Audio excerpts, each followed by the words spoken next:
बिस्मिल्लाहिर्रहमानिर्रहीम। अस्सलाम वालेकुम मोअज़्ज़िज़ ख़वातीन और हज़रात। उम्मीद करता हूँ, यकीन है कि हम तमाम अल्लाह ताला की अमान में होंगे, अल्लाह ताला की रज़ा में होंगे और अल्लाह ताला की बेशुमार और अनगिनत नेमतों से बहुत भरपूर फ़ायदा उठा रहे होंगे, अपने आप को भी बेहतर बना रहे होंगे, अपनी फैमिली की भी मदद कर रहे होंगे और अपने माशरे की भी मदद कर रहे होंगे इंशाअल्लाह। तो फ्रेंड्स, बड़ा अच्छा सफर रहा हमारा। इस सीरीज बहुत बेहतर जा रही है इंक्रीज योर वेल्थ के हवाले से, और इसमें हमने 5 सेशंस मुकम्मल कर लिए हैं और आज हमारा छठा सेशन है। और इस सेशंस के अंदर हम आपके बहुत सारे क्वेश्चन आंसर्स को डिस्कस करेंगे और देखते हैं कि किस तरह के क्वेश्चंस और किस तरह के ऑब्जेक्शंस आपको आते हैं। तो बहुत इंपॉर्टेंट जो मैंने टाइटल रखा है इस सेशन का, वो है ऑब्जेक्शंस फॉर बीइंग रिच।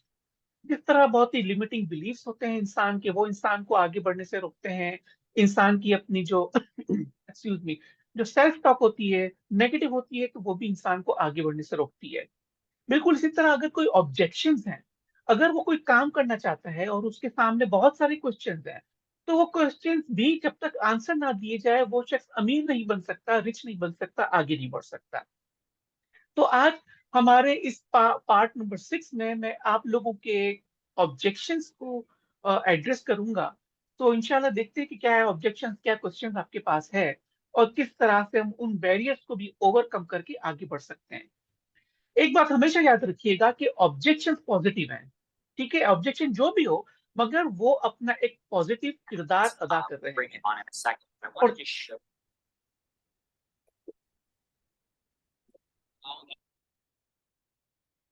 सो आप प्लीज अपने आप को म्यूट रखिएगा। सो जो भी ऑब्जेक्शंस होते हैं वो हमारी बेहतरी के लिए होते हैं, और ऑब्जेक्शंस भी हमें आगे बढ़ाने के लिए हमारी मदद कर रहे होते हैं। इसलिए उन ऑब्जेक्शंस को एड्रेस करना सीख जाइए। उन ऑब्जेक्शंस को या उन क्वेश्चंस को आंसर तलाश करने के लिए हमेशा आप जो है वो अपनी हद्दुल इम्कान वसाइल को इस्तेमाल कीजिए। सो आगे बढ़ते हैं आज। मुझे आप में से तमाम लोग जानते हैं अल्हम्दुलिल्लाह। ये मेरी क्वालिफिकेशंस आपको नजर आ रही हैं, तमाम के तमाम माइंड से रिलेटेड है, क्योंकि मेरा मानना है और यही चीज मैं आगे प्रमोट भी करता हूँ कि थॉट्स बिकम लाइफ। आपकी सोच ही आपकी जिंदगी बनती है। तो सोच बेहतर है तो जिंदगी आपकी ऑटोमेटिकली बेहतर हो जाएगी। सो इससे पहले कि आगे बढ़े, कुछ सवालों के जवाब दे दीजिए। क्या does something stop you for being rich? क्या कोई चीज आपको रोक रही है अमीर बनने से? अगर जवाब है हाँ तो यस लिखिए और नो तो नो लिखिए। Does something stop you for being rich? क्या कोई चीज आपको अमीर बनने से रोक रही है? Okay, okay, okay, thank you very much, thank you. Okay, so question number 2, do you have on any objection for being rich? क्या आपको कोई चीज पता है जो आपको आगे बढ़ने से रोक रही है और जिसको एड्रेस करने की जरूरत है? Type 1 is the answer is yes, and type 2 is the answer is no. Do you have any objection? Okay, thank you very much. So next question is, do you need answer of your question for being rich? क्या आपको आपके जवाब चाहिए? If the answer is yes, type 3, and no, type 4। Okay Sana and Faiza and Hafsa, thank you very much. सो इंशाल्लाह सही जगह पर, इंशाल्लाह मैं भरपूर मदद करूंगा, जितनी मेरी नॉलेज है, जितना मेरा एक्सपीरियंस है, उससे आपको मैं आगे बढ़ने के लिए आपकी मदद करूंगा। तो फ्रेंड्स, मैं आपको बताता चलूं कि आज हमारी इस सीरीज का, समझ लीजिए कि फेज 1 का ये आखिरी सेशन है। इंशाल्लाह कुछ अर्से बाद दोबारा फेज 2 शुरू करेंगे और उसके अंदर मजीद चीजों को फाइनेंसिस के हवाले से, वेल्थ के हवाले से डिस्कस करेंगे। मगर आज हमारी पहली सीरीज का ये आखिरी हिस्सा होगा और इसके बाद इंशाल्लाह एक नई सीरीज शुरू करेंगे। हमने हेल्थ के हवाले से बात की थी पिछले कुछ सेशंस में, और उसके बाद वेल्थ के हवाले से बात की थी।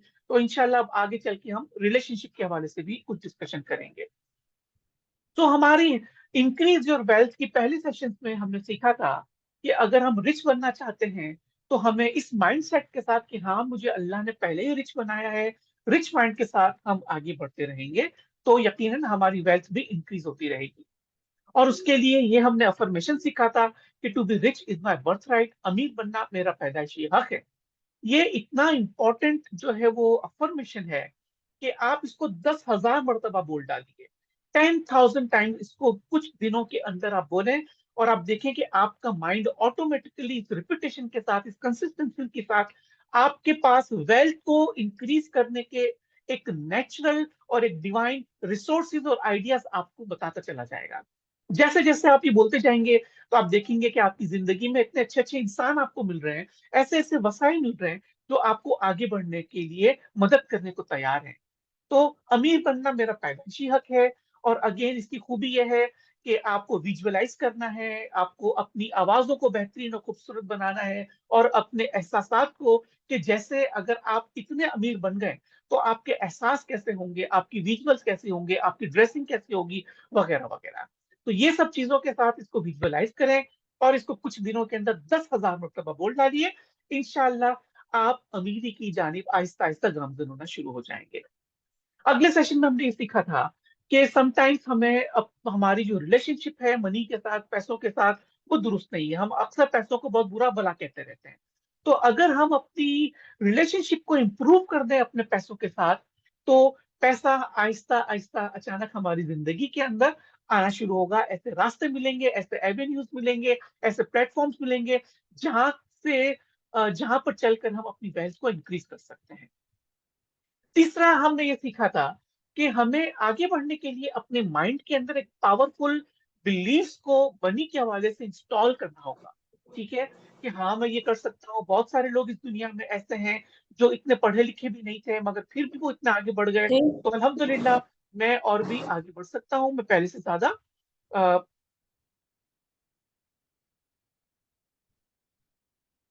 मैं जो हूँ वो पहले से ज्यादा रिसोर्सफुल हूँ, और मेरे पास पहले से ज्यादा नॉलेज है। इंशाल्लाह तो मैं जरूर आगे बढ़ सकता हूँ।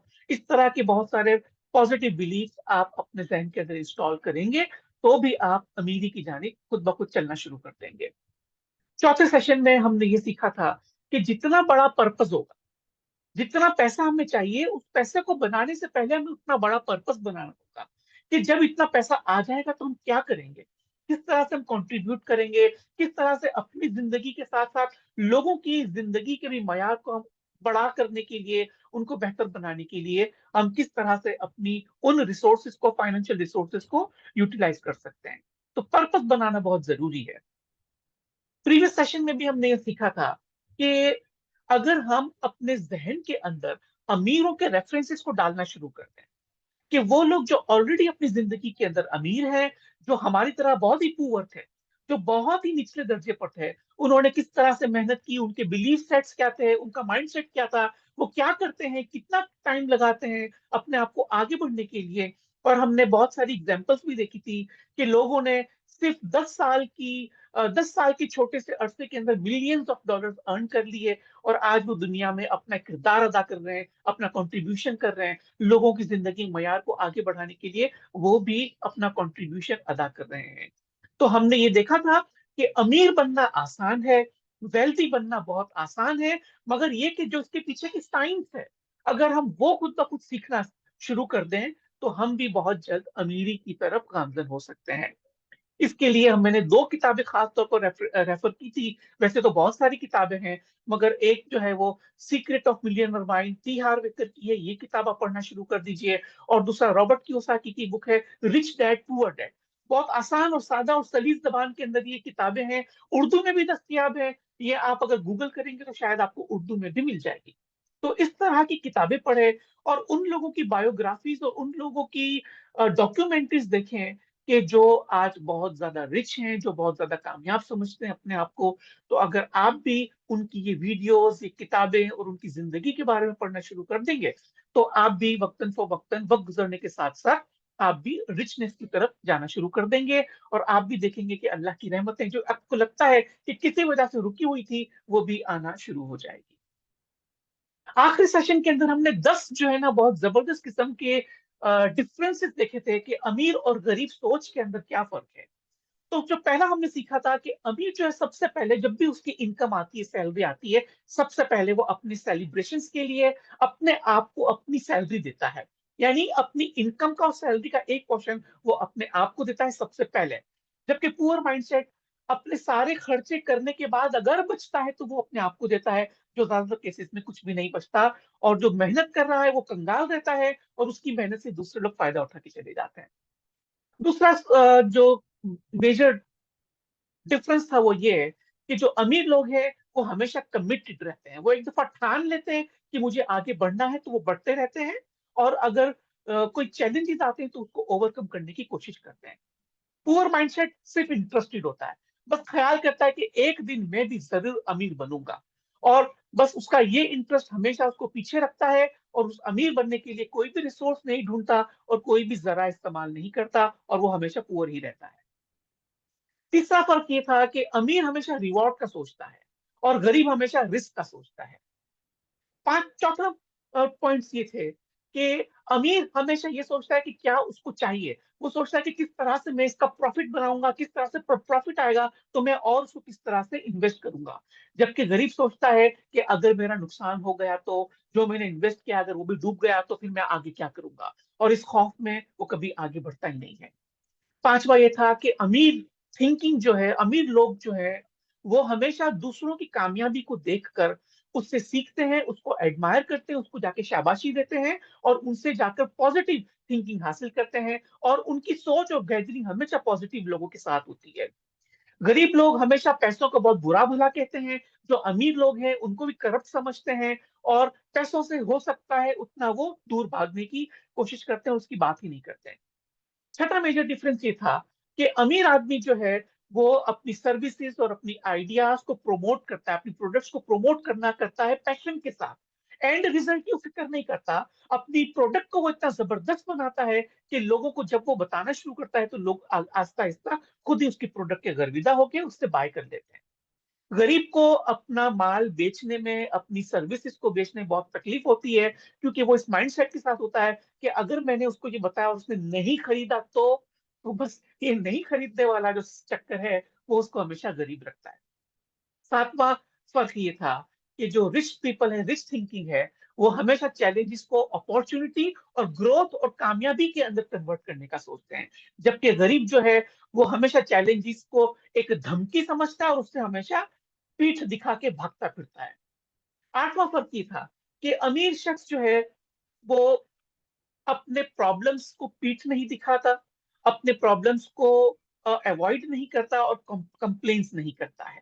वो हमेशा उसको चैलेंज समझ के आगे बढ़ने की कोशिश करता है, और गरीब हमेशा जो है वो प्रॉब्लम से भागने की कोशिश करता है। नवा फर्क ये था कि जो अमीर आदमी होता है वो अपने एक एक रुपये को अपना एम्प्लॉय बना के उसको इन्वेस्ट करता है, ताकि उसका जो पैसा है वो उसके लिए काम करना शुरू करे। जब इन्वेस्ट करता है तो उसका पैसा आ जाता है।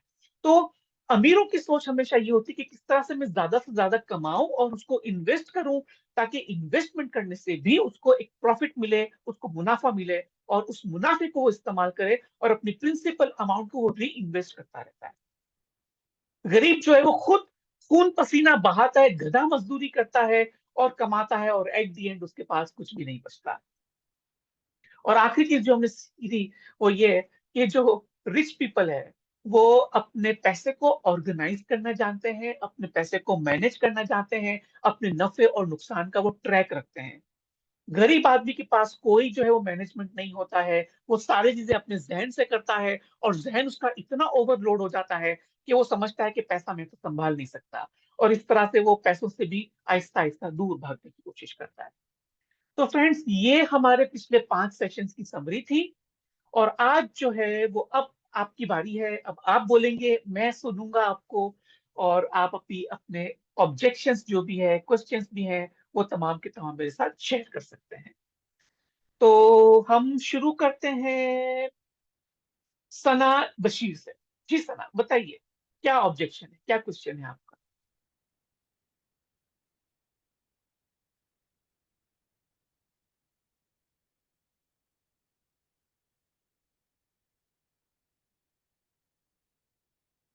सना अनम्यूट करें। अच्छा, सॉरी मैम।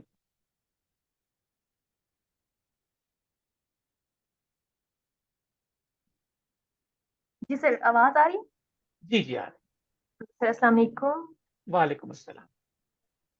सर, पहला मेरा क्वेश्चन था, मैंने सेशन ड्यूरिंग सेशन भी पूछा था कि सर जब आप विजुअलाइजेशन करवा रहे होते हैं तो माइंड गुम हो जाता है हाउ के अंदर।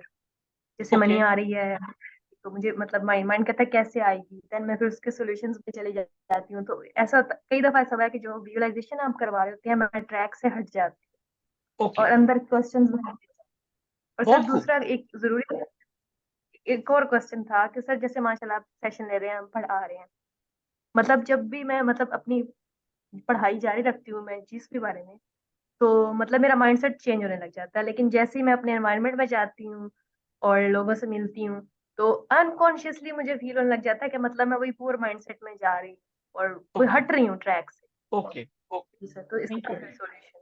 सो सना, जजाक। जो जो पहला क्वेश्चन था आपका कि जब हम मेडिटेट करते हैं, विजुअलाइज करते हैं, तो बहुत सारे थॉट्स आ जाते हैं, ठीक है।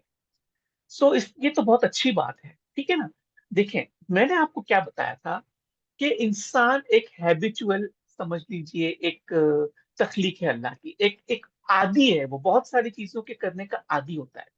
हमारा माइंड कंडीशनिंग पर बहुत ज्यादा जोर देता है, ठीक है। हमारा माइंड एक दफा में कुछ भी नहीं सीखता है। आप जूते पहनती है सना, लेस जी बांधती जी है, बिल्कुल। बताइए कितने जी अरसे में लेस बांधना सीखा होगा आपने।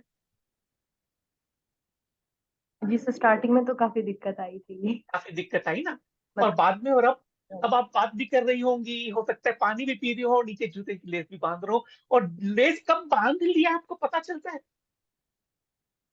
नहीं सर, हाँ जी बिल्कुल पता भी नहीं ऑटोमेटिक हो चलता गया है। है। और जी जी समटाइम्स देखने की जरूरत पड़ती है, अरे मैंने लेस बांधी है या नहीं, दुरुस्त है। बिल्कुल सर। ओके। ये एक मिसाल को याद रखिए। दूसरा, मैंने शू बाइट्स की मिसाल दी थी आपको, जी जी जी बिल्कुल। याद है? बताइए क्या थी शू बाइट्स की एग्जाम्पल। सर अभी जो आपने मुझे एग्जांपल दी वही वाली ना। शू बाइट्स की मैंने पिछले सेशन में एग्जाम्पल दी थी। जब आप नया जूता लाती हैं तो क्या होता है? जी सर, थोड़ा सा चुभ रहा होता है, क्यों? अनकंफर्टेबल फील हो रहा होता है कभी क्यों? कभी। इसका क्योंकि साइंटिफिक सर रीजन यूज, बताइए। जी सर, सर क्योंकि यूज नहीं किया होता और हैबिचुअल नहीं होते। माइंड के जैसे ही हवाले से बताइए। माइंड के हवाले से, सर माइंड के हवाले से बेसिकली कंफर्ट नहीं होता जो पुराने शुरू में होता है, जो वो थोड़ा सा घिस गया होता है तो थोड़ा ओके। उसमें कंफर्ट ज्यादा फील होता है। ओके, मैं जी आपको जी बताता हूँ। मैं रिपीट करता हूँ, गौर से सुनिएगा। ये जो दोनों एग्जांपल्स मैंने दी ना, जूते की लेस वाली और ये अभी शू बाइट्स की, देखें होता क्या है। जब नया जूता पहनते हैं इंसान, ठीक है ना, तो हमारा माइंड, मैंने क्या बताया, हैबिचुअल है और कंडीशनड होता रहता है। एक चीज जी को वो रिकॉर्ड करते करते करते एक माइंड में न्यूरल पाथवे बन जाता है, हमारे जी ब्रेन में ट्रैक बन जाता है एक पर्टिकुलर एक्टिविटी का, ठीक है। जी अब आप काफी अरसे तक एक ही जूता पहना, आज आपको दिल हुआ कि भाई ईद आ रही है, मौका है, कोई ओकेजन है, नया सैंडल पहनो, नया जूता पहनो। अब जैसे ही पहना जी आपने, अब माइंड तो कंडीशन नहीं था, ठीक है ना। आपका अनकॉन्शियस माइंड कंडीशन नहीं था, तो फौरी तौर पर एक्टिव होके आपको पैगाम भेजता है कि सना, कोई चीज अनकंफर्टेबल आपके पैर में आ गई है, इसको हटा दे, ये आपके लिए तकलीफ है। अब चूंकि हमारे माइंड के पास जबान नहीं है, ठीक है, तो वो बॉडी के अंदर उस जगह पे रैशेस पैदा करके, शू बाइट करके आपको कुछ आउट लाउड बोलने की कोशिश करता है कि सना, ये रैशेस इस बात की अलामत है कि आप अनकंफर्टेबल हैं, ठीक है। मगर सना अपने माइंड को इमीडिएटली क्या जवाब देती है? वो जूता उठा के नहीं फेंक देती है, वो कहती है कि okay my mind, this shoes are very important for me, ठीक है। और जैसे ही आप अपने माइंड के अंदर ये चीज इन्फोर्स करने लग जाती है कि ये नया जूता मेरे लिए इंपॉर्टेंट है, ठीक है, तो माइंड आपको रेफर करना, आपको टीज करना कम कर देता है, बंद नहीं करता, कम कर देता है, ठीक है। और जैसे आप समझाती है अपने ब्रेन को, अपने आप को समझाती है कि no this is very important, तो वो थोड़ी देर के लिए भूल जाता है और आपकी जूता पहनना अलाउ कर देता है, ठीक है। कल आपने फिर जूता पहना, ठीक है, दोबारा से इमीडिएट सिग्नल गया, इमीडिएटली सिग्नल जाता है हमारे माइंड में, और आपको ये आवाज आती है कि नीचे कोई तकलीफ है। और जब आप नीचे देखती है तो शू बाइट में आपको छाले पड़ गए, आपको रैशेस पड़ गए, उतनी चमड़ी आपकी छिल गई है। और अगेन आप अपने माइंड को दोबारा बताती हैं कि my mind, I know this shoes is very important for मी, तो प्लीज एक्सेप्ट इट। तो आपका माइंड अगले दिन थोड़े कम रैशेस पैदा करता है, मगर करता है। फिर तीसरे दिन और कम हो जाता है, मगर माइंड आपको बताना शुरू करता है। माइंड आपको बताता रहता है। क्यों? ये आहिस्ता आहिस्ता आहिस्ता ट्रैक बनना शुरू हो गया है। पहले दिन ज्यादा तकलीफ हुई, दूसरे दिन और कम हुई, तीसरे दिन और कम हुई, चौथे दिन और कम, और 7 दिन के अंदर आपका माइंड हैबिचुअल हो जाता है। और वो समझ जाता है कि miss Sana, I have understood your message, now I will give you comfortable, now I will give you comfort, now enjoy your shoes. ठीक है? फिर आहिस्ता आहिस्ता क्या होता है कि माइंड आपको सिग्नल देना बंद कर देता है। दुरुस्त है सना? कोई भी इसमें शक है आपको? बिल्कुल, बिल्कुल सर। ठीक है। मतलब ये अब साइंस नहीं पता अब थी। सुनिए, अब जी, आगे जी। सुनिए आप। ठीक जी है? सर। मेडिटेशन, विजुअलाइजेशन ना तो कभी स्कूल में सिखा है, ना ही घर में सिखा है। जो सिखा है 25, 30, 40 साल की उम्र में सिखा। दुरुस्त है? ठीक है। अब सीखता इंसान कितनी बार है? 1 या 2 बार। उसके बाद प्रैक्टिस करना होती है। ठीक है। माइंड कभी भी खाली नहीं रह सकता है सना। हमारा माइंड कभी भी खाली नहीं रह सकता। उसका फंक्शन है। अल्लाह ने हमारे ब्रेन को यह फंक्शन दिया है कि वो सिर्फ और सिर्फ सोचे, आइडियाज जनरेट करे। अच्छे या बुरे, बस वो आइडियाज जनरेट करता है। ठीक है। बिल्कुल उसी तरह से आप अपने दिल को देख लीजिए। दिल धड़कता रहता है ना 24 घंटे। और क्या काम होता है उसका? आपको ब्लड सप्लाई करना, ये मेरे दिल का काम है। इंसान को अल्लाह ने उसका दिल इसलिए दिया है कि वो 24 घंटे आपके दिल से ब्लड को पंप करता रहता है। ठक ठक ठक ठक ठक ठक ठक ठक। ब्लड सप्लाई करना उसका काम है। ठीक है ना? तो वो ब्लड सप्लाई कभी भी नहीं रुकेगा, कभी भी, नेवर एवर, क्योंकि ये उसका फंक्शन है। तीसरी एग्जांपल ले जी, लीजिए, हमारा लंग्स, हमारी ब्रीदिंग। 24 घंटे ब्रीदिंग जारी रहती है। क्यों? लंग्स को अल्लाह ने सिर्फ और सिर्फ ब्रीदिंग के लिए बनाया है। ब्रीदिंग के बगैर वो जी नहीं सकता। ठीक है। हमारा बिल्कुल। हार्ट ब्लड को पंप किए बगैर जी नहीं सकता। बिल्कुल इसी तरह हमारा जहन थॉट्स के बगैर जी नहीं सकता। समझी? तो अब क्या हुआ कि आपने एक नई एक्टिविटी पकड़ी। अब वो जूते की एग्जांपल याद रखिए। इमीडिएटली सिग्नल गया, अरे ये क्या कर रही हो सना, ये फजूल की चीजें, क्या बैठ के क्या मिलेगा तुमको? चलो जाओ, मजे करो, घूमो फिरो, बहुत सारी परेशानियों का ढूंढो, बहुत सारी दूसरी चीजों के बारे में सोचो। तो इमीडिएटली माइंड आपको नॉक करता है जूते की बाइट्स की तरह कि सना, समथिंग अनकंफर्टेबल। आपको बैठने की आदत नहीं है इन 25 सालों में। आपको कभी स्कूल में भी नहीं बताया गया, ना ही आपके पेरेंट्स ने बताया। तो आप क्यों आंख बंद करके इतनी खूबसूरत चीजों को विजुअलाइज कर रही हैं? Stop doing it.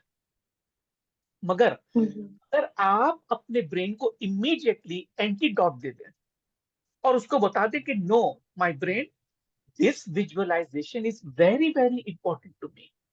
ठीक है? This is the new science, this is the new study, this is the new learning I am learning today, and I want to apply it, and I know the importance of this visualisation. तो वो पहले दिन आपको resist करेगा, दूसरे दिन थोड़ा कम resist करेगा, तीसरे दिन थोड़ा कम रेजिस्ट करेगा, और 7-8 दिन के अंदर आहिस्ता आहिस्ता आहिस्ता न्यूरल पाथवे बनना शुरू हो जाएगा उस पर्टिकुलर एक्टिविटी के लिए, उस पर्टिकुलर हैबिट की। मैं आपको चौथी एग्जांपल देता हूँ, अक्सर मैं देता हूँ। ठीक है? भाई आपके घर के बाहर नदी बह रही है। ठीक है? पानी की नदी बह रही। ठीक है? उस नदी से आपको बराह रास्त पानी अपने घर में लाना है। आप क्या करेंगे? फिर कोई कंटेनर ही यूज करूंगी पानी लाने के लिए। वो तो एक दफा होगा, एवरी डे उसके लिए क्या करना होगा? एवरीडे के लिए फिर से कोई ऐसा सिस्टम बनाना होगा कि इजीली पानी आ सके। सबसे आसान तरीका है नहर खोद लें। जी, जी, बिल्कुल। है ना? नहर खोद लें। अब सुनिए, बिल्कुल गौर से सही। सुनिए, बहुत, आपका सवाल भी बहुत इंपॉर्टेंट था और जवाब भी बहुत ही बेहतरीन है आपके लिए। ठीक है? सबके लिए। बिल्कुल। देखें, जी, जी। नहर खोदने के लिए क्या करेंगे आप? किसको बुलाएंगे? फिर जो हमारे, जो जिसको नहर की आती है। खास तौर बिल्कुल। पर कराची में हमारे पठान भाई। जी, जी। ठीक है? अब वो क्या करेंगे? बिल्कुल। कुदाल लाएंगे, कुदाल। हाँ जी, खुदा जी, बिल्कुल। नदी से आपके घर तक आहिस्ता आहिस्ता नहर खोदना शुरू करेंगे। जी, ठीक जी। है? अब कितनी जरब लगाएंगे वो नहर खोदने के लिए? तक तक तक तब कितनी दफा लगाएंगे हजार। वो जरब? जी सर, हजारों। पूरी नहर खोदने में अनगिनत, तो हजार। अनगिनत। बिल्कुल। दुरुस्त है। बिल्कुल।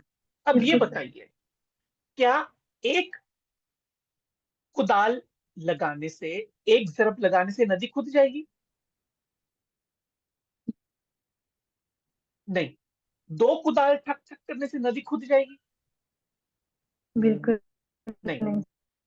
अब सुनिए, मगर एक कुदाल या एक जरब मारने से नदी खुदना शुरू हो जाएगी या नहीं?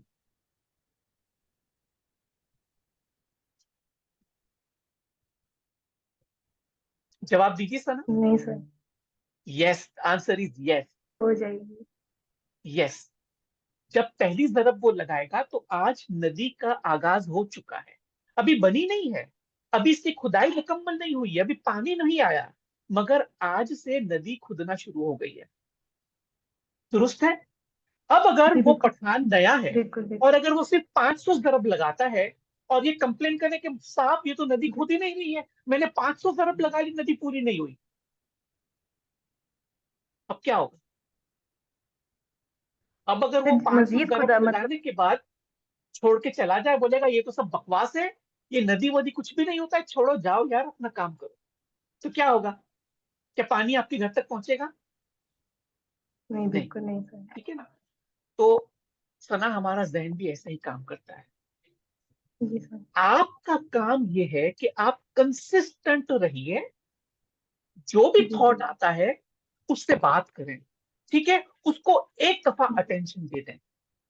जैसे ही जी आप जी। अटेंशन दे देंगी तो उसको समझाएं कि okay, I will address you later, मैं आपसे बाद में बात करती हूँ, मगर इस वक्त मेरे लिए बहुत इंपॉर्टेंट टाइम है, मेरे मेडिटेशन का, मेरे विजुअलाइजेशन का। तो आप मेरी मदद करें कि मैं ब्यूटीफुल पिक्चर्स को विजुअलाइज कर सकूं, या जो भी मेरा आउटकम है उसको विजुअलाइज कर। तो आपका माइंड जी जी खामोश हो बिल्कुल। जाएगा और आपको और ज्यादा, पहले से ज्यादा खूबसूरत तस्वीर, बेहतरीन आवाज और बेहतरीन एहसास पैदा करना शुरू कर देगा। मगर जी कल बिल्कुल जब बिल्कुल। बैठेंगी मेडिटेशन में तो माइंड तब तक भूल चुका होगा और दोबारा आपको याद दिलाएगा जी कि सना, समथिंग अनकंफर्टेबल, ये बैठना आपका काम थोड़ी है, ये क्या जरूरत है पलोटी लगा के बैठो और अब शुरू करो और विजुअलाइज करो, छोड़ो इन तमाम चीजों को। ऐसे आपको जी थॉट्स आने बिल्कुल। लग जाएंगे। तो अगेन आपसे कहना है कि no, it's very important for me, I will talk to you later, मैं आपसे बाद में बात करती हूँ, मगर इस वक्त मुझे आपकी मदद चाहिए। जो भी मैं विजुअलाइजेशन कर रही हूँ उसमें आगे बढ़ने में आप मेरी मदद करें। तो माइंड जो है वो इमीडिएटली पॉजिटिव इमेजेस 1 सेकंड से भी कम के अरसे में आपको करना शुरू कर देगा। ठीक है? जी स्लो बिल्कुल करें, बिल्कुल सर। स्टार्ट करें विथ स्लो पेस। ठीक है? जी जी। 5 मिनट से करें, स्टार्ट फ्रॉम 5 मिनट्स। और 5 मिनट में भी तकलीफ हो रही है तो और कम कर दे, 2 मिनट करें, 1 मिनट करें। जी जी ठीक है सर, ना? मैं समझ गई बिल्कुल। तो एक तरीका तो ये है कि आप रोज स्टार्ट करें कंसिस्टेंट बेसिस पर, जो भी जी डिस्टरबेंस आ रही है आप उसको एड्रेस कर लें। ठीक है, आने दें, जो थॉट्स जी आते हैं उसको गले लगाइए, उसको वेलकम कीजिए। जी। ठीक है, और जैसे एक दफा आपने उसको सुन लिया, उसकी तरफ देख लिया, तो वो खामोश होकर बैठ जाए। बिल्कुल बिल्कुल सर। ठीक है, आंसर मिल तो जाए तो वो आप चुप हो जाए। आप याद रखिएगा कि आपने ट्रैक की खुदाई शुरू कर दी है, माइंड के अंदर मेडिटेशन के लिए विजुअलाइजेशन का ट्रैक खोदना शुरू कर दिया है। दुरुस्त है? जी बिल्कुल। बिल्कुल दूसरा सर। तरीका, दूसरा तरीका, अगर आपको विजुअलाइजेशन में प्रॉब्लम है, ठीक है, तो आप कंस्ट्रक्ट करें। कंस्ट्रक्ट का मतलब है कि ड्रॉ करें, अपने माइंड में खुद ब खुद ड्रॉ करें। ठीक है, मिसाल के तौर पे अभी हमने ये जी मनी जी। बिलीफ का देखा कि to be rich is my birth right. ठीक है, आपको उसके विजुअलाइज आ रहे थे या नहीं? क्या आप अपने आप को खूबसूरत लिबास में देख पा रही थी या नहीं? क्या आप अपने आप को मल्टीपल करेंसीज में देख पा रही थी या नहीं, बताइए। जी बिल्कुल, करेंसीज में भी देख पा रही थी सर, क्योंकि मेरी आइडियल इमेज है एक मेरे माइंड में, तो वो भी सामने आ रही थी बिल्कुल। Okay, okay. और तीसरा तरीका ये है कि आप गूगल से हेल्प लें। ठीक है, जी जी जी सर। जो भी ले विजुअल चुकी हूँ। आप करना चाहते हैं, आप गूगल में उसकी पिक्चर्स ढूंढ लें। जी जी ठीक है, बिल्कुल सर। जब पिक्चर देखी हुई होगी तो माइंड फौरी तौर पर रिकॉग्नाइज कर लेगा, बिल्कुल फौरी बिल्कुल तौर ऐसा ही पर होता है। इमेज की वो कॉपी 1 सेकंड में कमा तैयार कर लेता है। ठीक है जी ना? जी जी, वो आई। जी बिल्कुल सर। ड्यूरिंग विजुअलाइजेशन भी आई हैं, जो मेरे पास ऑलरेडी पिक्चर्स हैं। ओके, चलिए फिर तो अब आपके सवाल के पहले सवाल का जवाब मिल गया। जी सर, बहुत अच्छा मिल गया, जज़ाकल्लाह। अच्छा, सेकंड सवाल जरा रिपीट कर दें। सर सेकंड मेरा क्वेश्चन ये था कि सर हमारा मतलब जैसे अब मैं लर्न कर रही हूँ सर, मे बी मतलब मुझे इसका आंसर पता है सर, पर मैं एक दफा दोबारा आपसे इसलिए पूछ रही हूँ कि मेरे में रिपीट हो जाएगा कि सर हम जब अपने वर्ल्ड में जाते हैं ना, क्योंकि कोचिंग ये सब चीजें आपकी जैसी बात है ना, स्कूल में पढ़ाई गई ना, बड़ों से सीखने को मिला। तो सर जैसे उस एनवायरनमेंट में जाते हैं ना, तो जैसे लगता है वो सब मतलब रेपिटेशन के बावजूद कहीं ना कहीं हमें लग रहा था कि हमारा अनकॉन्शियस एक्सेप्ट नहीं कर सेम सना, इसका रहा। आंसर प्रीवियस आंसर ही है एक्चुअली। लेकिन जी जी जी इसका आंसर जी सर, तो प्रीवियस इस्तेमाल आंसर रेपिड। ही है। कंडीशनिंग, कंडीशनिंग, बिल्कुल। कंडीशनिंग। जरब लगानी, ठक ठक ठक ठक ठक ठक ठक जी ठक, जरब लगाइए, जरब लगाइए, बार बार रिपीट करें। जी रिपीटेशन एंड कंसिस्टेंसी दोनों जरूरी है। अगर आज आपने जी मेडिटेट किया, फिर कल नहीं किया, फिर परसों किया, जी तो उसकी जी कंसिस्टेंसी रुक गई है, वो कंसिस्टेंसी रुक गई है। कल जो जी आपने बिल्कुल। नहर खोदने के लिए जितनी भी जरब लगाई, जी वो मिट्टी से वापस भर गई है। अब दोबारा वो कुदालें खोदनी पड़ेंगी, दोबारा वो जरब लगानी पड़ेगी। जी ठीक है ना?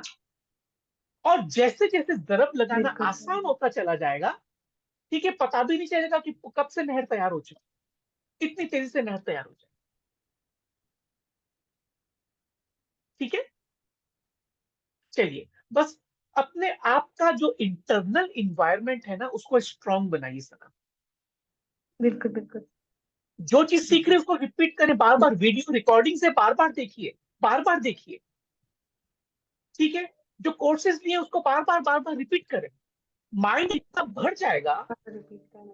कि आसपास के लोग जब जाएंगे और आपको कुछ भी बोलने लगेंगे ना, तो आपकी जबान से ऑटोमेटिकली वही निकलेगा जो आपके यहाँ भरा हुआ है। ठीक है ना? जो यहाँ भरा हुआ है, वही तो बाहर आएगा। जो लोग जो बोल रहे हैं आपको, वो वही बोल रहे हैं जो उनके यहाँ भरा बिल्कुल हुआ है, जो उनके दिल में भरा हुआ है। वही बाहर आएगा ना, जो अंदर है वही बाहर आएगा ना। ठीक है ना?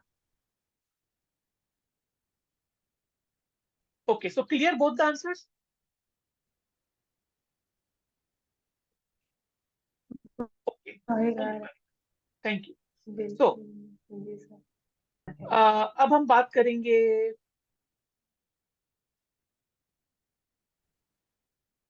ओके, कौन अब सवाल पूछना चाहता है? चलिए हफ्सा से बात करते हैं। जी हफ्सा, आपका कोई सवाल है तो बताइए।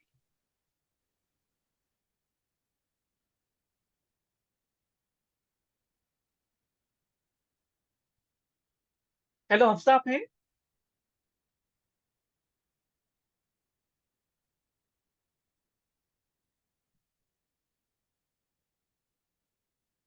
ओके, हफ्सा आप अपने आप को अनम्यूट कर सकती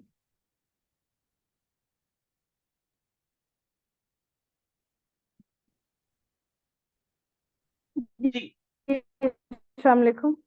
वालेकुम अस्सलाम। जी हफ्सा।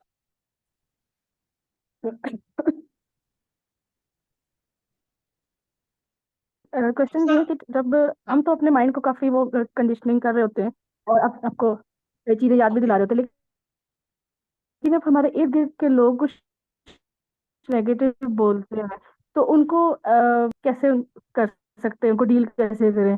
और दूसरी बात ये कि हम जब आपकी बात सुनते हैं तो वाकई में बहुत ज्यादा ऑप्टिमिस्टिक भी हो जाते हैं और एक मतलब बहुत जोश सा होता है, लेकिन जब प्रैक्टिकल करने की बात आती है ना, तो कि भाई एक्शन लेने की बात, तो उस वक्त थोड़े से दिल जैसे डर रहा होता है। ओके, आई थिंक और इसका, तीसरी बात ये कि चलिए हम तो वन बाय पहले वन भी आपने चलते जी हैं। आंसर दिया है और रेफरेंसेस। जी ओके, आपका पहला सवाल है कि नेगेटिव लोगों से किस तरह से बात करें। ठीक है ना? देखिए, अभी सना का भी यही जवाब था कि जब तक सेशन में होते सब कुछ ठीक चल रहा होता है, जैसे ही सेशन के बाद बाहर निकलते हैं, तो यहाँ वहां लोगों के चेहरे देखकर तबीयत बिगड़ जाती है। दुरुस्त है, यही सवाल है ना आपका भी, है ना? तो पहला जवाब तो यही है कि कम्युनिकेट करना ना एक स्किल है हफ्सा। लोगों से बातचीत करना एक स्किल है। एक सलाहियत है, एक आर्ट है, एक फन है, उसको सीखना होता है। ठीक है ना? जिस तरह बचपन में हम अलिफ बे सीखते हैं ना, जिस तरह बड़े होकर हम अंग्रेजी में एबीसीडी सीखते हैं, दूसरी चीजें सीखते हैं, तो कम्युनिकेशन करना भी एक स्किल है। वो कम्युनिकेशन हमें लोगों से कैसे करनी चाहिए, इसके लिए हमें ट्रेनिंग की जरूरत होती है। हमें लोगों से बातचीत का आर्ट आना चाहिए। अदरवाइज वो हमेशा आपको बोलते रहेंगे और आप खामोशी से सहती रहेंगी, तो ये चीज दुरुस्त है। इंशाल्लाह इस चीज को हम अपने जो हमारी अगली सीरीज शुरू होगी रिलेशनशिप की, उसमें हम बहुत डिटेल में देखेंगे। मगर इस वक्त ये है कि देखें, आप अपने माइंड के अंदर जो चीज डालेंगे ना, वही चीज आपके लिए, अपने माइंड को इतने रेफरेंसेस से भर दें कि सामने वाला अगर कोई भी कुछ कह देता है आपको, तो उसकी बातों की वैल्यू बहुत छोटी मालूम हो। ठीक है? जब आपका पर्पस बहुत बड़ा होगा, जब आप अपने आप को अमीर तरीन लोगों के साथ रखेंगी, ठीक है, जिस तरह मैंने बताया, उनके यूट्यूब पे देखते रहिए, उनके लेक्चर्स को सुनते रहिए, आपने जो पहले ट्रेनिंग की है उनको रिपीट करते रहेंगे। इसका वही जवाब है जो मैंने सना को ऑलरेडी दे दिया है। आप उन लोगों से या तो डील करना सीख लीजिए, या अपने माइंड को इतना बड़ा बना लीजिए, अपनी शख्सियत को इतना बड़ा बना लीजिए कि सामने वाला अगर कुछ भी कहे, तो आप बेशक उसकी हाँ में हाँ मिला दे थोड़ी देर के लिए, मगर एट दी एंड आपको पता है कि इसने आपको डिस्टर्ब नहीं किया। ठीक है? इसने आपको डिस्टर्ब नहीं किया। तो आपकी सोच जितनी बड़ी होगी, आपकी समझ जितनी बड़ी होगी, आप अपने आप को जितना इन्वॉल्व रखेंगे इन अच्छी चीजों के अंदर, सामने वाला आपका कुछ भी नहीं बिगाड़ सकेगा। ठीक है? और सेकंड सेकंड क्वेश्चन पूछिए।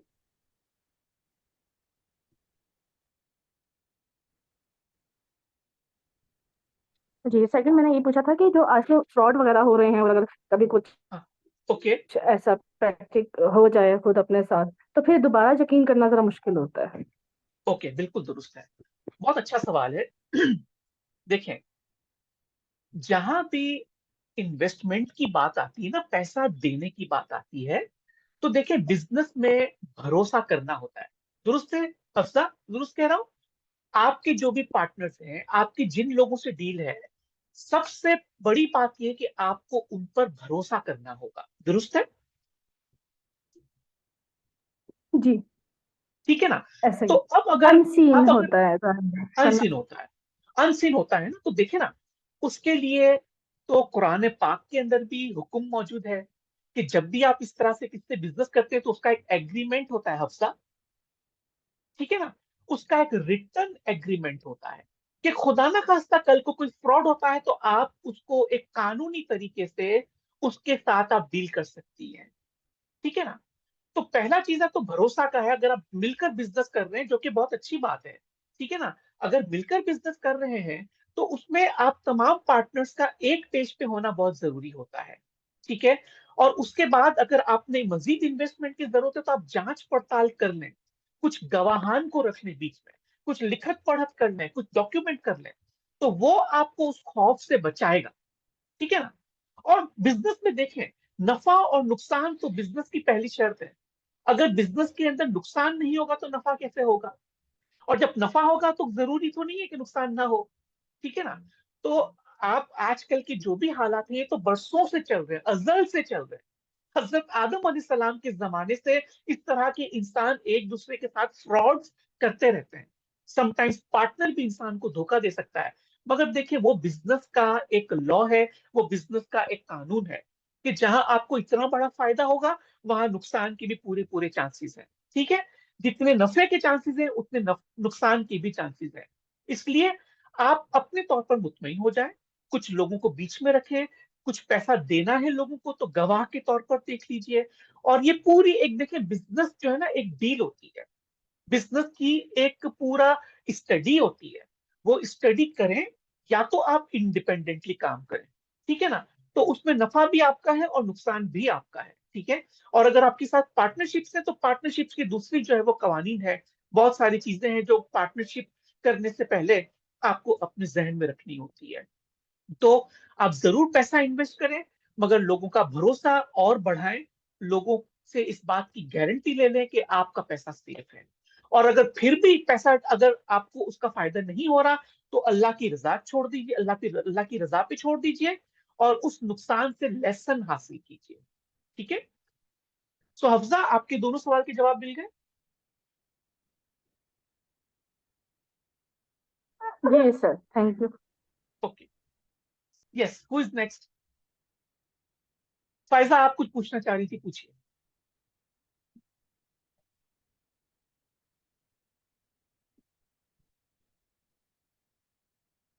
Faiza, you there? जी अस्सलाम वालेकुम। वालेकुम सलाम जी। अम, एनी क्वेश्चन? पैसों के जी पैसों के हवाले से ही है। जी जी, मैं एक जी बात बोल रही हूँ जी। आपको आवाज आ रही है मेरी? जी जी जी, गो अहेड।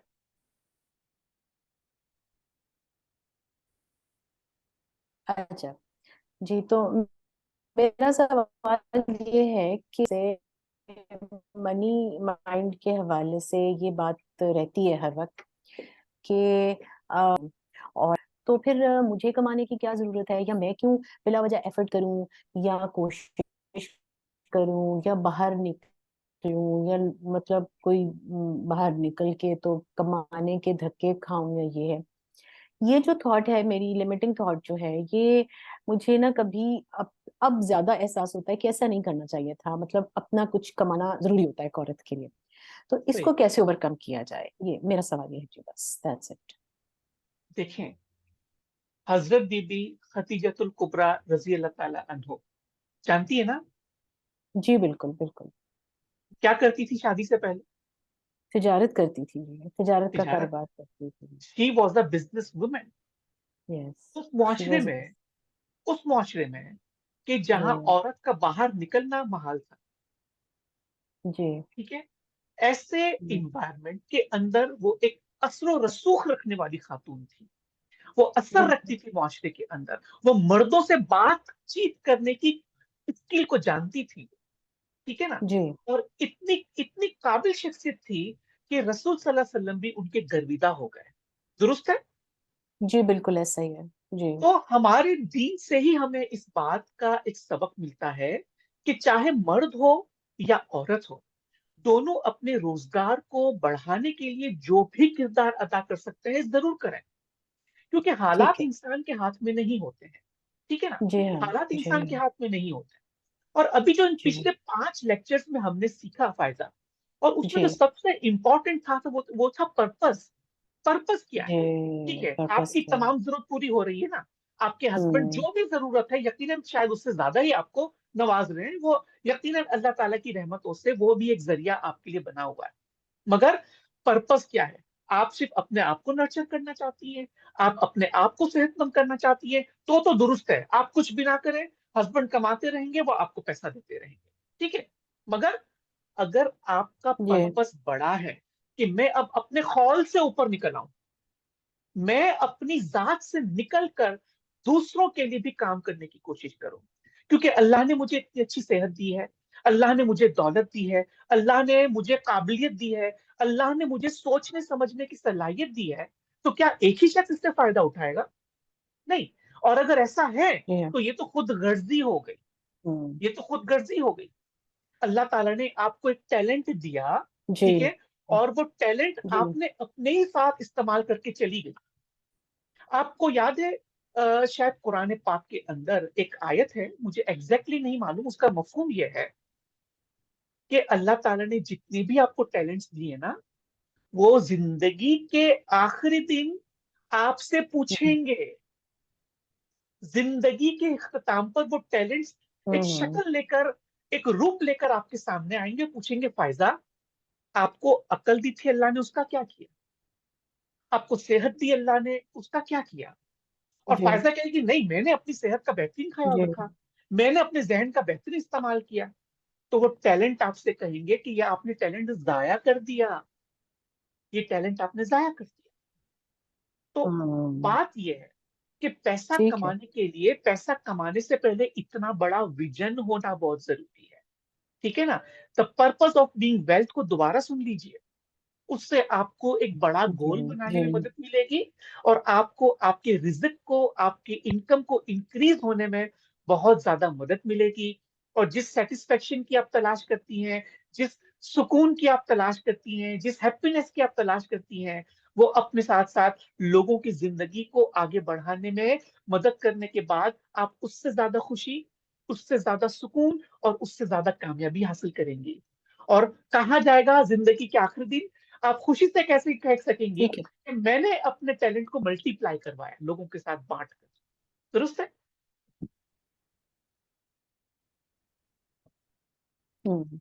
जी बिल्कुल ठीक है, बिल्कुल सही है, सही कह रहे हैं आप। ठीक है जी। Thank you. ओके जी। जी सीमा, आपका कोई क्वेश्चन है तो बताइए। अस्सलाम वालेकुम। वालेकुम अस्सलाम। जी सीमा।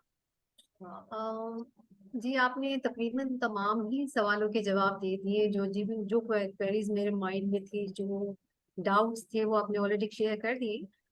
एक कॉन्सेप्ट पे जो है मैं आपका फीडबैक और लेना चाहूंगी, वो ये है कि जब हम कोई चीज या कोई पर्पस हम अपना हासिल करना चाहते हैं, कोई रिजल्ट हासिल करना चाहते हैं, तो उसके लिए कहते हैं कि आप ड्रीम करें, और ड्रीम करते हैं और आप मैनिफेस्टेशन की तरफ जाते हैं, तो आपकी मैनिफेस्टेशन हो जाती है।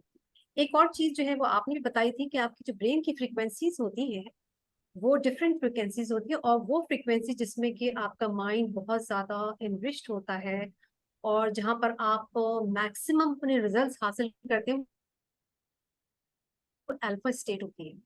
और उस अल्फा स्टेट में ही बहुत सारे जितने भी बड़े लोग गए हैं जो बहुत कामयाब गुजरे हैं, उनके साथ ये भी था कि वो एट विल जो है वो अपने आप को उस स्टेट में ले जाते हैं। तो वो एब्सोल्युटली। मुझे थोड़ा सा आप गाइड करेंगे कि ये कैसे मुमकिन है, हम कैसे कर सकते हैं कि जब हम चाहे हम अपने आप को अल्फा स्टेट में ले जाएं, क्योंकि हम हर वक्त जो है एक तो हैप्पीनेस, हमारी जो माइंड की फ्रिक्वेंसी बहुत हाई रहती है जो कि बीटा स्टेट में होती है, तो उसको हम अल्फा स्टेट में ओके। एट विल कैसे ले जा सकते सीमा, इसका बहुत डिटेल जवाब मेरी YouTube की वीडियो पर ऑलरेडी रखा हुआ है। ठीक है, हैं? ऑलरेडी रखा हुआ है। मेरा एक वीडियो है, master your mind master your life. उसका आखिरी पोर्शन के अंदर इन 4 फ्रीक्वेंसीज को बहुत डिटेल में समझाया गया है। ठीक है, थोड़ा सा मैं रिपीट कर देता हूँ। पहली फ्रीक्वेंसी होती है हमारी अल्फा, सॉरी बीटा, फिर अल्फा, फिर थीटा और फिर डेल्टा। ठीक है, इन 4 फ्रीक्वेंसीज में जो जी जी क्रिएटिव फ्रीक्वेंसी है ना, वो है थीटा, नंबर 3rd लेवल की थीटा। अल्फा भी बहुत स्ट्रांग है, मगर अल्फा के बाद जो क्रिएटिविटी आती है ना, वो थीटा फ्रीक्वेंसी से आती है। ठीक है, जहां हमारा अनकॉन्शियस माइंड बहुत ज्यादा डोमिनेंट हो जाता है। ठीक है, और हमारा कॉन्शियस माइंड बहुत बैकवर्ड चला जाता है। ये जो क्रिटिकल माइंड है वो हमारा खामोश हो जाता है ऑलमोस्ट। ठीक है, और ये फ्रीक्वेंसी हम मेडिटेशन से 5 मिनट के अंदर अंदर हासिल कर सकते हैं। और जैसे जैसे आप मेडिटेशन के अंदर आगे बढ़ेंगी, फिर लेस देन 1 मिनट आप इस फ्रीक्वेंसी को हासिल कर पाती हैं। जितनी भी दुनिया में इजादात हुई है, जितनी भी इन्वेंट की है, वो वो थेटा लेवल पर की है, अल्फा लेवल पर नहीं, वो थेटा लेवल पर हुई है। ठीक है, तो ये एक पूरी अलग चैप्टर है, ये पूरा अलग साइंस है। ये हिप्नोसिस के अंदर मेरे और भी कुछ सेशंस हैं हिप्नोसिस के हवाले से, उसमें बहुत ही डिटेल में जवाब दिया गया है। ठीक है, मगर एक बात यह है कि मैंने आपको पहले भी कहा था, आज मैं दोबारा बोल रहा हूँ। ठीक है, मेरे हाथ में क्या है सीमा? Cell phone, mobile. ये सबसे पहले कहाँ आया? सॉरी, क्या मतलब, समझी नहीं। ये सबसे पहले दुनिया में कहाँ आया? Not sure. आपको जवाब मालूम है? इनफैक्ट आप दे भी चुकी हैं जवाब। ओके ओके, थिंकिंग, माइंड में किसी ने विजुअलाइजेशन, विजुअलाइजेशन। ये मोबाइल विजुअल। किसी के विजुअलाइजेशन का आउटकम है। ये मोबाइल किसी की सोच का जी आउटकम है। सोच बनते हैं जिंदगी, थॉट्स बिकम लाइफ। ठीक है ना, ये लाइफ नहीं है, ये उस शख्स की लाइफ है जिसने मोबाइल के बारे में सोचा। ये तो जी मैनिफेस्टेशन है।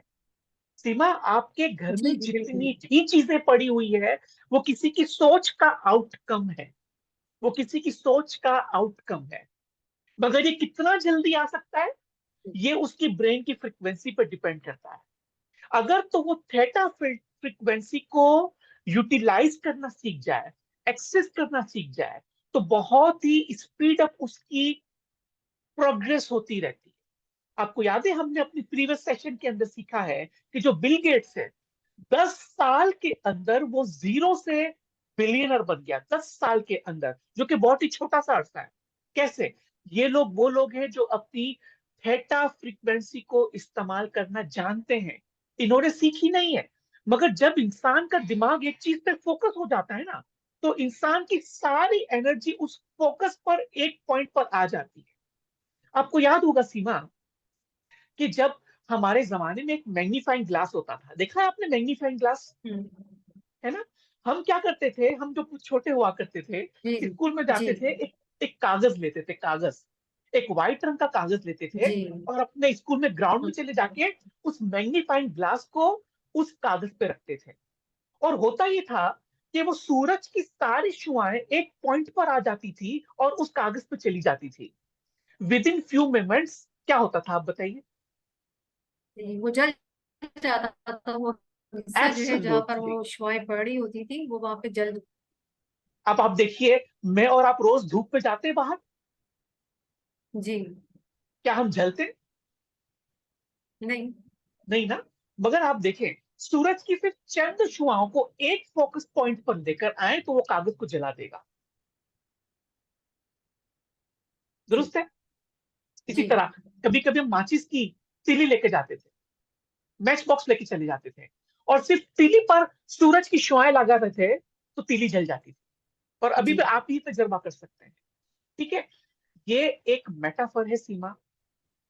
हमारे इंसान को, उसके ब्रेन में कितनी कुवत है, बहुत कम लोग जानते हैं, 5% लोग जानते हैं। सिर्फ 5% लोग इस दुनिया में जो अपने माइंड की फ्रिक्वेंसीज को जानते हैं और जो थीटा लेवल को एक्सेस करना जानते हैं। हिप्नोसिस के अंदर थीटा लेवल पर जाने की बहुत सारी तरकीबें हैं। ठीक है? और जब इंसान उस लेवल पर पहुंचता है तो बहुत जल्दी मैनिफेस्ट कर सकता है जो वो चाहता है। जो भी वो जी। चाहता है बहुत जल्दी मैनिफेस्ट हो सकता है। ठीक है? तो आप हिप्नोसिस के बारे में और पढ़िए, मेरी कुछ प्रीवियस वीडियोस में बहुत सारी डिटेल्स लगी हुई है। मैं इस सेशन के बाद आपको उस वो वीडियो फॉरवर्ड भी कर दूंगा। ठीक है? Okay, thank you so much. Thank you. Thank you. तो अब जाएंगे सना बशीर की तरफ। जी सना बशीर। जी सर, आई थिंक मैंने शुरू में पूछ लिए थे। अच्छा, सना। ओके, सना सना जुनैद। जुनैद। सना जुनैद, अस्सलाम वालेकुम सर। वालेकुम अस्सलाम, कैसी है सना?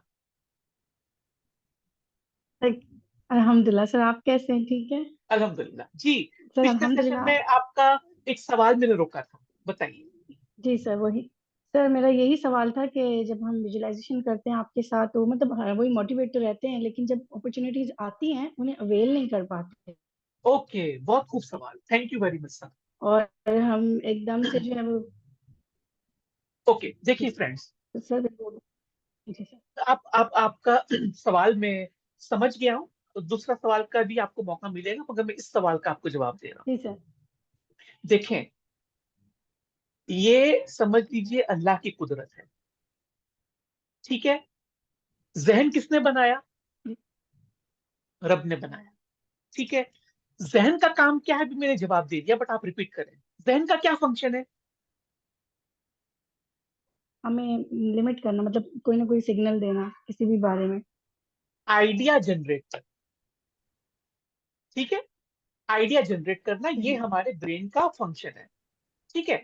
अब होता यह है कि जैसे आप फोकस करना शुरू करती हैं, विजुअलाइज करके एक पॉइंट पर लाना शुरू करती है, आपकी माइंड की एनर्जी का लेवल मल्टीप्लाई होना शुरू हो जाता है।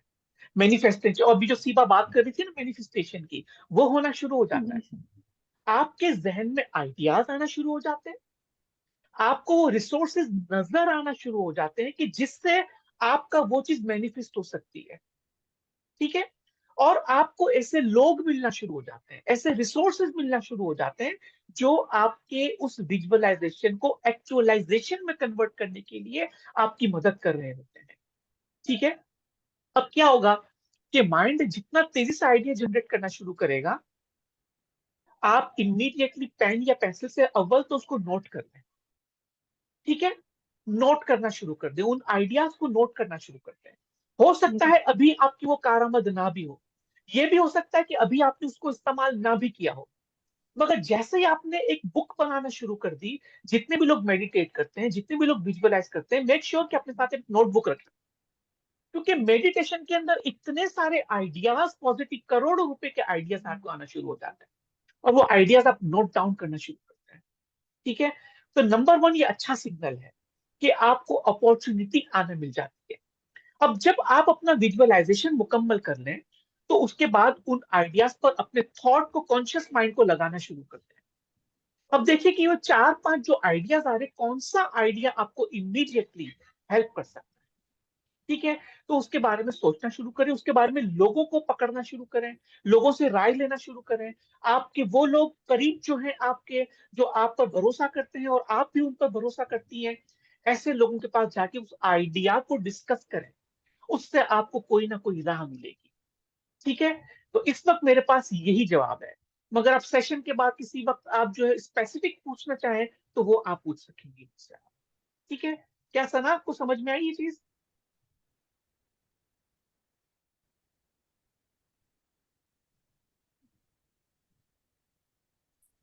हेलो। जी सर। जी सर। जी जी okay, sir. So next sir, question. आपको आवाज आ रही है? सर नेक्स्ट यही था कि अक्सर मुझे जो मिलती हैं अपॉर्चुनिटीज, उसमें मुझे अक्सर कम्युनिकेशन स्किल जो होती है, मतलब मेरा उनसे कम्युनिकेट करना, ये चीज़ मुझे रोक देती है बहुत ज़्यादा, और यहाँ लिमिट करती है। लिमिटिंग बिलीव है, और मैंने काफ़ी बार तोड़ा, लेकिन सर फिर ये आ जाता है पॉप अप। और कुछ टाइम जो है वो अच्छा रहता है, जैसे समटाइम्स जो है वो कहते हैं 10 डेज बहुत अच्छे गुजरते हैं, उसके बाद फिर से वो चीज़ शुरू हो जाती है, जनरेट करना शुरू हो जाता है नेगेटिविटी, और मैं छोड़ देती हूँ फिर से कोशिश, एफर्ट्स, कुछ भी। ओके, इसका आसान तरीका ये है सना, कि एक टेबल बनाइए। ठीक है, एक पेपर पर टेबल बनाइए और एक डिसिप्लिन क्रिएट करें। अच्छा, आप तमाम लोगों को ये मशवरा है कि जो लोग विजुअलाइज करते हैं एक पर्टिकुलर टाइम में, अगर वो अपने टाइम फिक्स कर दे तो माइंड बहुत ज्यादा कंडीशन हो जाता है, बहुत जल्दी से कंडीशन होना शुरू हो जाता है। मिसाल के तौर पे सुबह 6 बजे करते हैं या 7 बजे करते हैं, तो कोशिश करके कुछ अरसे तक उसी टाइम के अंदर विजुअलाइज करना शुरू करते हैं। ठीक है, और एक टेबल बनाइए, एक जिस तरह रूटीन बनाते हैं ना, आप रूटीन बनाइए, रोजाना टिक मार्क लगाइए, रोजाना टिक मार्क लगाइए कि भाई फॉर एग्जाम्पल मुझे फजर की नमाज के बाद एक 10 मिनट वॉक करना है। ठीक है, 10 मिनट मेडिटेट करना है, 10 मिनट डीप ब्रीदिंग करनी है। इनको पूरा हेडलाइंस बनाइए और पहले एक हफ्ते का बनाइए। ठीक है, जैसे आप 1 वीक का बनाती हैं तो उसको टिक मार्क लगाइए, और अगर कभी नहीं भी करती है तो कोई बात नहीं, वहां पर क्रॉस लगा दें। At the end of the week आप अपने आप को एनालाइज कीजिए कि मेरे जो 7 दिन गुजरे हैं, क्या चीज मैंने बेहतर की है और क्या चीज मुझे बेहतर करने की जरूरत है। ठीक है, फिर जब 7 दिन हो जाए तो उसको सेलिब्रेट भी करें कि आज मैंने एक हफ्ता मुकम्मल कर लिया। फिर अगले हफ्ते का भी आप इसी तरह से रूटीन बनाएं। अपने माइंड को कंडीशन करने के लिए बहुत सारे आइडियाज हैं, उसमें से एक और आसान तरीन आइडिया ये है कि अपनी सक्सेस को आप ट्रैक करें, अपनी सक्सेस को आप ट्रैक करें। और जैसे ही आप अपनी सक्सेस को ट्रैक करने लगेंगी, आपका माइंड ऑटोमेटिकली कंडीशनड होना शुरू हो जाएगा। ठीक है सना? जी सर, थैंक यू। ओके, सो मेरा ख्याल है तमाम लोगों से बात हो चुकी है। सो अभी इससे पहले कि हम अपना सेशन कंक्लूड करें, मेरे पास कुछ अनाउंसमेंट है आपके लिए। Okay, so friends, here is an opportunity for you. एक ऑफर है, क्योंकि आप इतने सालों से, इतने अरसे से मेरे साथ जुड़े हुए हैं, तो मैं आपको आज एक अपॉर्चुनिटी देता हूं, अगर आप समझते हैं कि आपके लिए मुनासिब है तो। ठीक है, ये एक स्पेशल लाइफ कोचिंग पैकेज है। जो लोग अपना कारोबार शुरू कर रहे हैं या कारोबार में बेहतरी लाना चाहते हैं, या जो जॉब कर रहे हैं, जॉब से आगे बढ़ना चाहते हैं, जॉब के अंदर अपनी स्किल्स को क्रिएट करना चाहते हैं, तो आप लोगों के लिए एक स्पेशल कोचिंग पैकेज है। ठीक है, ये मेरा 1-to-1 कोचिंग होगा, और इस कोचिंग सेशन के अंदर कम से कम 6 सेशन आपको साइन अप करने होंगे। 90 मिनट्स का ये जूम कॉल होगी, हर सेशन 90 मिनट्स का होगा, मिनिमम 90 मिनट्स का होगा। ठीक है, और ये 1-to-1 होगा। और बहुत स्पेशल डिस्काउंट है मेरी, जितने भी लोग इस वक्त यूट्यूब पे मुझे लाइव देख रहे हैं या सुन रहे हैं इसकी रिकॉर्डिंग, अगर आप मेरे 6 सेशंस को साइन अप करते हैं, जो कि बहुत एक्सपेंसिव है, मगर मैंने अपने रेट्स को आजकल के हालात को देखते हुए, आपको देखते हुए बहुत रिड्यूस कर दिए हैं। अगर आप मेरा 1-to-1 लाइव कोचिंग सेशन हासिल करना चाहते हैं, तो आप मेरे इन नंबर्स पर आप मुझे कांटेक्ट करके मुझसे साइन अप कर सकते हैं और मुझसे और डिटेल्स ले सकते हैं। दूसरा, उन लोगों के लिए जो इस वक्त लाइव है,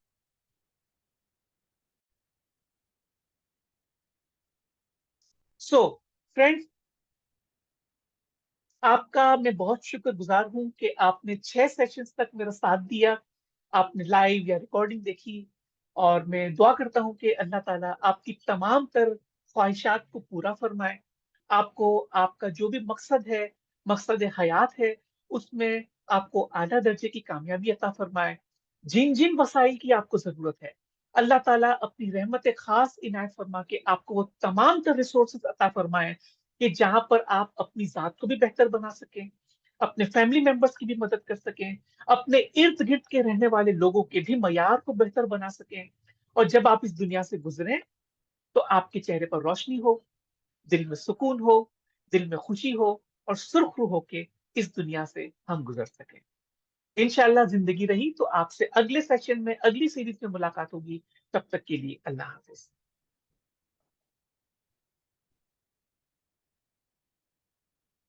अल्लाह हाफिज़, जज़ाकल्लाह खैर। और एक सेकेंड थैंक आप यू लोग जी। जाइए।